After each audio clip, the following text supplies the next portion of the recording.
उन चैलेंजेस को कूप अप करने के लिए कोई सिलेबस डिजाइन करना पड़ेगा, उनके लिए वर्कआउट करना होगा। जैसे यहाँ मैंने सुना है कि स्किल्स पे इनका मेन फोकस है, तो ये मेरे ख्याल में बहुत ही अच्छी बात है, बहुत ही अच्छी बात है, और it should be the core focus.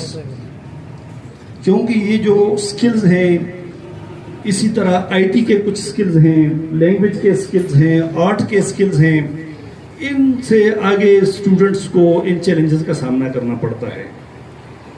वो रवायती तरीके नहीं हैं कि आप नंबर ज़्यादा लें और करें। आप देखें ना, आजकल अगर एक टीचर इल्मी लिहाज से बहुत पढ़ा लिखा है, लर्नेड है, लेकिन अगर वो कंप्यूटर से, इंटरनेट से, इन चीज़ों से अगर वो आशना नहीं है, तो वो बंदा पीछे रह जाता है।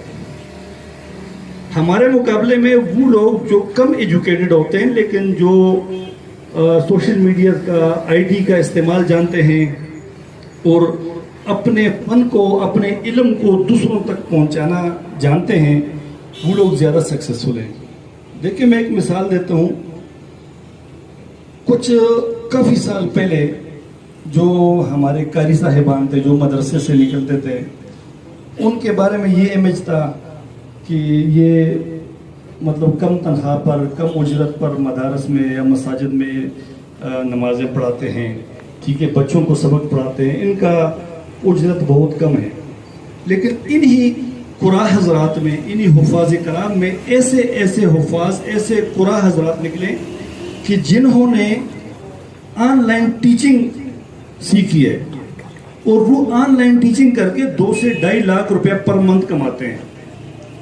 आज उनका स्टेटस हमारे अच्छों से अच्छा है। रात को England, Australia, Canada, foreign countries में कुरान पाक बच्चों को पढ़ाते हैं, ऑनलाइन पढ़ाते हैं। इसी तरीके से अगर आप देख लें, हमारे ऊटी में ऐसे लोग हैं जिनके पास अच्छे स्किल्स हैं मुख्तलिफ फील्ड्स में, लेकिन वो इन चीज़ों से अटैच नहीं है। वो कंप्यूटर को नहीं जानते, कंप्यूटर का उनके पास नॉलेज नहीं है, आईटी में बहुत पीछे हैं। तो इस वजह से वो अपने उस इल्म से, उस महारत से ज़्यादा फ़ायदा नहीं ले सकते। तो मॉडर्न एज इस प्रोग्राम का आगाज़ कर रही है इस विजन के साथ। ये मेरे साथ शेयर किया था ओवैस कश्मीरी भाई ने, ओवैस खालिद साहब ने भी और अदनान फारूक साहब ने भी, कि हम एक नए विजन के साथ आते हैं। हमारा टारगेट ये नहीं है कि बच्चा ज़्यादा नंबर ले और ज़्यादा मार्क्स ले आए और हम बूम कर लें मार्केट में। नहीं, हम कुछ चेंज के साथ कुछ क्वालिटी लाना चाहते हैं।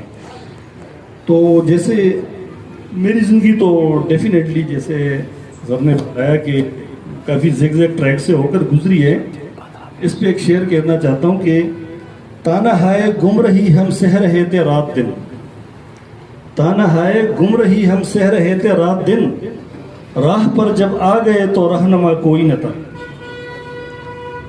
तो हमारे दौर में तो ऐसे कोई करियर काउंसलिंग की कमी थी, और कुछ लोग थे दैट वेरी टाइम कि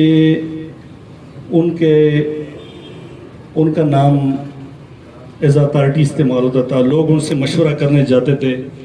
लेकिन शायद कि मैं गलत बोलता हूँ या ठीक, कि उस दौर में थोड़ी सी तंग नजरी कुछ ज़्यादा थी, ज़्यादा प्रॉपर गाइडलाइन नहीं मिलता था, या किस कोच के साथ, लेकिन प्रॉपर करियर काउंसलिंग की कमी थी। आजकल अल्हम्दुलिल्लाह आपके उगी में भी करियर काउंसलिंग हो रही है, कुछ लोग करते हैं। इसी तरह एबटाबाद में करियर काउंसलिंग सेंटर्स हैं, इसी तरह मुख्तलिफ जगहों पर है, ऑनलाइन भी है। आप यूट्यूब पर सर्च करें, आप गूगल से कर लें तो आपको बहुत सारी चीज़ें मिलती हैं। वो आप देखकर, आपकी इंटरेस्ट, एरिया ऑफ इंटरेस्ट को देखकर आपको एक प्रॉपर काउंसलिंग कर सकते हैं कि आप किस डायरेक्शन में जाएं। मुझे तो इसी तरह किसी ने कुछ कहा कि ये डिग्री करो तो वो करो तो ये क्या, इस तरह करते अपने किसी ट्रैक का पता नहीं था, क्योंकि फैमिली बैकग्राउंड भी इसी तरह था।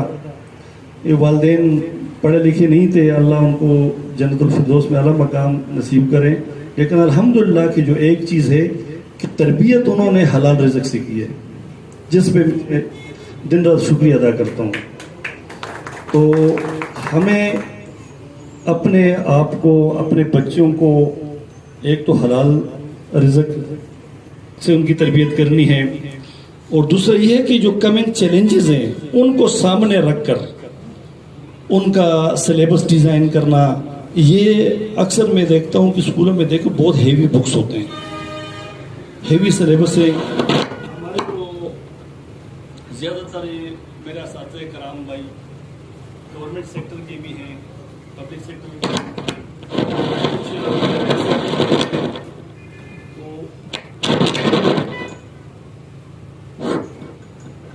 मैं अगर खुद आपके सामने एक मॉडल के तौर पे बोल रहा हूँ, कुछ कह रहा हूँ, तो ये एक बात मैं करता हूँ कि मेरे तो माजरत के साथ कि मेरे सारे बच्चे गवर्नमेंट स्कूलों में पढ़े और पढ़ रहे हैं। उसकी एक वजह है कि मैं उस सिलेबस से मुतमईन हूँ, क्योंकि जो छोटे नौनिहाल बच्चे होते हैं और DHO का सिलेबस और ऑक्सफोर्ड को उन पे बड़ा हैवी हो जाता है। और अगर हाँ हम सिलेबस रखते हैं तो उस सिलेबस का हमें उतना ही पोर्शन साल में पढ़ाना है जितना बच्चा कवर कर सकता है। उसको ख़त्म करना फोकस नहीं होना चाहिए। ये बड़ी बड़ी किताबें हैं, उनको हम ख़त्म करें, थोड़ा पढ़ाएं, मयारी पढ़ाएं और बच्चे को वो चीज़ समझ आए। और इस तरह फिर बच्चे का इंटरेस्ट देखते हैं, बच्चे का इंटरेस्ट किस डायरेक्शन में है। ज़रूरी नहीं है कि क्लास में 50 बच्चे हैं तो 50 को डॉक्टर बनना है या इंजीनियर बनना है। उन्हीं के अंदर टेलर भी बनना है, किसी ने बिजनेसमैन भी बनना है, किसी ने फैशन डिज़ाइनर भी बनना है, किसी ने आर्टिस्ट भी बनना है, किसी ने। तो उनके मुताबिक जो सिलेबस है और उनके इंटरेस्ट के मुताबिक चीज़ों को पढ़ाया जाए। मैंने रिसेंटली भी 23 और 24 को मेरी एग्जीबिशन है कैलीग्राफी की गवर्नमेंट हाई स्कूल यूपी में। तो मैं आप लोगों से भी दावत देता हूँ कि आप आकर देख लें। और ये उगी की सरजमीन पर फर्स्ट आर्ट एग्जीबिशन है। इससे पहले कभी उगी क्या कि मानसेरा में भी आपको पता है कोई एग्जीबिशन नहीं हुई। इवन देन हज़ारा यूनिवर्सिटी में फाइन आर्ट्स डिपार्टमेंट है, लेकिन एग्जीबिशन उन्होंने कोई नहीं किया। एक स्टेप लिया है तो पेश नज़र ये किया कि बच्चे अपनी स्किल सीखे। मेरे काम को देखें, जो 24 डेट है उस पर मैंने वर्कशॉप रखा हुआ है स्टूडेंट्स के लिए। ये आकर देखें, सीखें और इस काबिल हो जाए कि अपने वालिदैन पे बच्चे बर्डन ना बने। आफ्टर FA या मैट्रिक या FSC के बाद बच्चे इस काबिल हो जाएगी कुछ अपना सर्किट खुद चलाएं। तो इसी के साथ इत्तेफाक करता हूँ।